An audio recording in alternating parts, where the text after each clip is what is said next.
Hi there, my name is Adeola. Um, this week I'm going to be talking about something that is really important to me.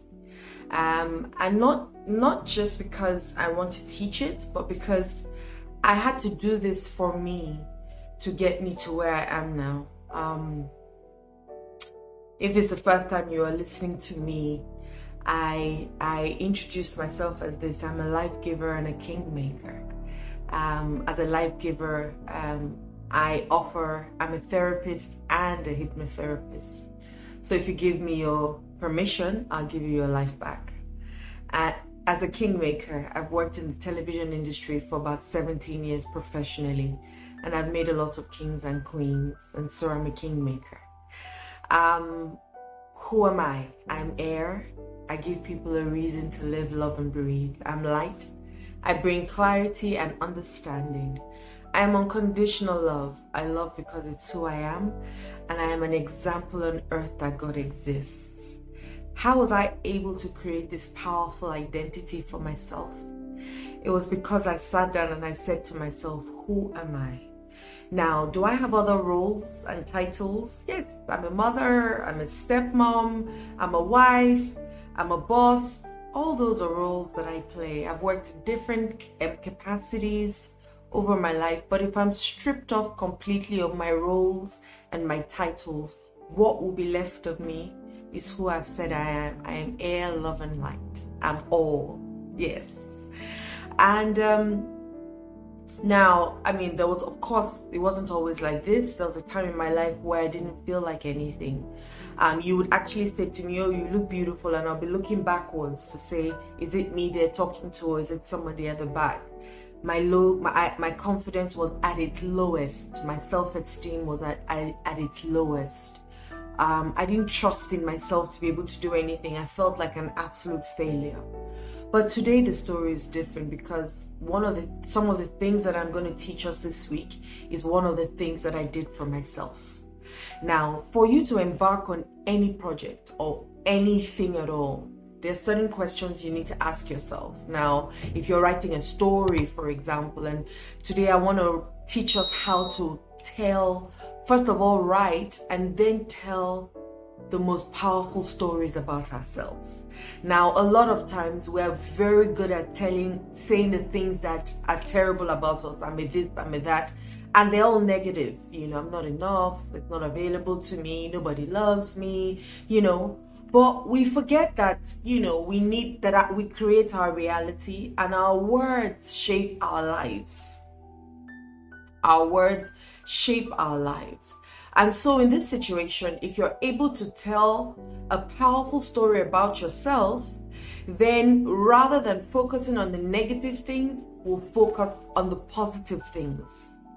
And we can create those things, because if you imagine that I created where I am today, and where I am today is not where I really want to be tomorrow. So what do I need to start doing? I need to now start creating that tomorrow today, right?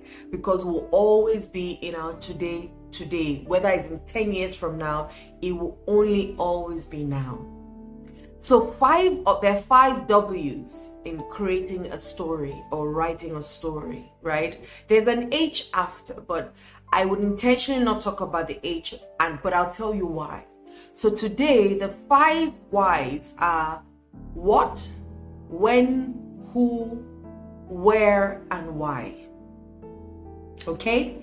Now, the what is the story? What are we trying to say in this story? And what we're trying to do is what? Tell the most powerful story about ourselves. Which then means we need to create it. You need to create it, become it, and then it's easy to teach other people, because we teach people how to treat us, whether we like it, whether we know it or not. And so I wrote a few things down, okay? Now, what happened in this story? What has happened? Now, we're creating an empowering story, like I said. So that's what has happened. Creating an empowering story, or a powerful story about me. That's what has happened. And that's what we're writing about. The first question you ask when you're trying to gather information is, what are we trying to create? What are we trying to write? What are we trying to do? What do we need to get out of this? What are we going to get out of this at the end of this day? Now, in our case, is what are we trying to create? An empowering story or a disempowering story? But we're creating an empowering story, isn't it? Now, what has happened? What are the consequences? What does this mean for anybody who's going to be reading our story? What does it mean for me who is writing the story? What does it mean? What are the consequences? What do I want people to feel when they read my story or hear my story? What is the outcome of what I'm about to write, create, produce, or start? What is the outcome? What are we about to, since we're about to create an empowering story, forgive me, we need to remember that it has to be empowering, because I'm sure you've heard this saying, life is a stage and we're all actors, right? And so when we come to the end of our stories, are we going to be excited about what we have done? Are we going to be bowing out into a continuation in another form, in a powerful way? Or are we going to be regretting our stories? Are we going to be woulda, coulda, shoulda? I could have done this. I could have done that. I should have done this. Will that be our story? No. What we're talking about is starting with that end in mind. I remember reading the book by Stephen Covey, who says, start with the end in mind. And so he made us, in fact, in the book, he kills you in the book and tells you to see yourself at your funeral. And 4 people are saying things about you. And one person is maybe your spouse, your child, in my case, my stepchild also, a family member, a neighbor around you, or a colleague. What are they saying about you? And most importantly, what are they saying about you that you haven't started doing yet? That, I promise you, broke me. What do I want people to say about me that I haven't started doing yet? And so I took out my pen and my paper. Was it my pen and my paper or my laptop? I think it started with my pen and my paper, and then I moved to my laptop. And I wrote down all the things that I would want to have achieved by the time I am, I'm being put into the ground. My body is being put into the ground, because I'm more than my body, right? And I saw it, and I heard them say it, and I started to put it to work. And that's one of the things that I'm doing here today, which is touching people's lives with everything that I have and dying absolutely empty of everything and every gift that God has given me. And so I'm here. So maybe you'll be one of the people who will be saying wonderful things about me. You never know. Yes. So are we going to be playing our song fully? They say that the graveside has most of the beautiful talents, because really, they didn't sing their songs to the fullest. Are you going to be one of them? Are you going to add more wealth to the graveside? Or are you going to die empty like I've said that I will do? Okay? Now, no regrets. The truth is, only you can decide what side of the divide you will end up in. If you can do more than you are doing now, what will you be doing? What is stopping you from doing it? Is it fear, guilt, anxiety? Imagine God was standing in front of you right now and is asking that question. What would you be telling him? What would you tell him that is stopping you from playing full out and singing your song and writing the most incredible story about yourself and being the star in your own movie? A lot of us are like extras in our movies, but we must be the star. That's what we're thinking of. And so when we're writing our incredible, powerful life story, what is it going to be about? What is it going to be about? What experiences are we going to be sharing with the world?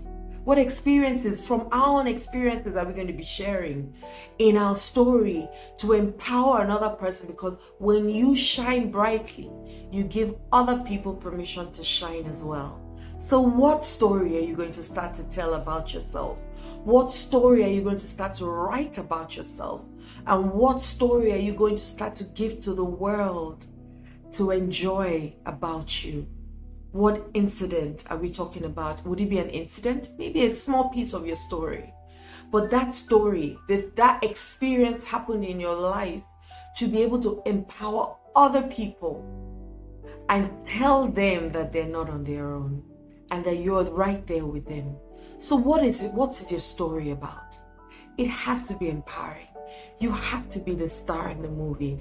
It has to be something that other people will read. And as I'm saying it, I'm getting goosebumps that other people will read and it will resonate with their core because you are telling the most phenomenal story about yourself. So today, all we're talking about is the what. What is your story going to be about? What is your legacy going to be? What are you going to be depositing in the world? What gift are people going to touch when they reach you and when they find you or when they meet you? What is that personality? What are the values that you're going to live by? What are the things that you're going to speak about? What are your beliefs? What are your behaviors? The what in the story that we're about to tell about ourselves, which is the most empowering story about ourselves. It's one of the first keys and components of writing a story. Once again, my name is Adeola, and I can't wait to see what you're going to start writing about. And subsequently, we'll talk about the others, okay? But today is the what. What is your story about? What are people going to feel when they hear about you? I say that people will feel me as air and light and love when they meet me. What about you? I can't wait to hear from you. Have a wonderful day, and I honor you.